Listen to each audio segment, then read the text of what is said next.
Yasin tata দিয়ে দাও, আমাকে টাটা দিয়ে দাও। টাটা টাটা, আবার দেখা হবে। হ্যাঁ ঠিক আছে, ভালো থাকো। আসসালামু আলাইকুম, কেমন আছেন সবাই? হচ্ছে ইয়াসিন, এই যে ইয়াসিন, সে আমার মামাটাকে। হ্যাঁ, আমি আসছিলাম বনানী মসজিদে নামাজ পড়তে, যে বনানী মসজিদ।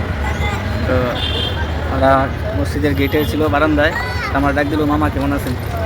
তো আমার রাস্তাঘাটে দেখলি মামা বলে ডাক দেয়, সুহেল মামা। তো ওরা দেখলে আমার কলিজাটা একটা মুচুর দেয়, দেখেন আমার বাচ্চা সেম আমার বাচ্চার মতো। ইয়াসিন কি খাইবা? বিস্কুট। কি বিস্কুট?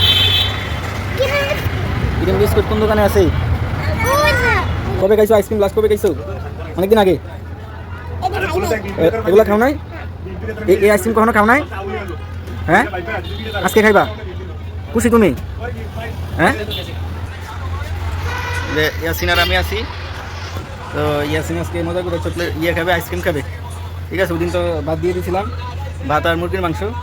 ভাত আর মুরগির মাংস খাইছিলা? তো ঠিক আছে, আজকে হচ্ছে আইসক্রিম খাবে। হ্যাঁ, তো ইয়াসিন অনেক খুশি, তার আম্মুকে দেখাচ্ছে আইসক্রিম। তো যাই হোক, আরও অন্য কিছু হালকা পাতলা দিয়ে দিলাম। তো সবাই অসহায় মানুষদের পাশে থাকবেন, এটা হচ্ছে আমার কথা। সবাই ভালো থাকবেন, আল্লাহ হাফেজ, দোয়া রাখবেন।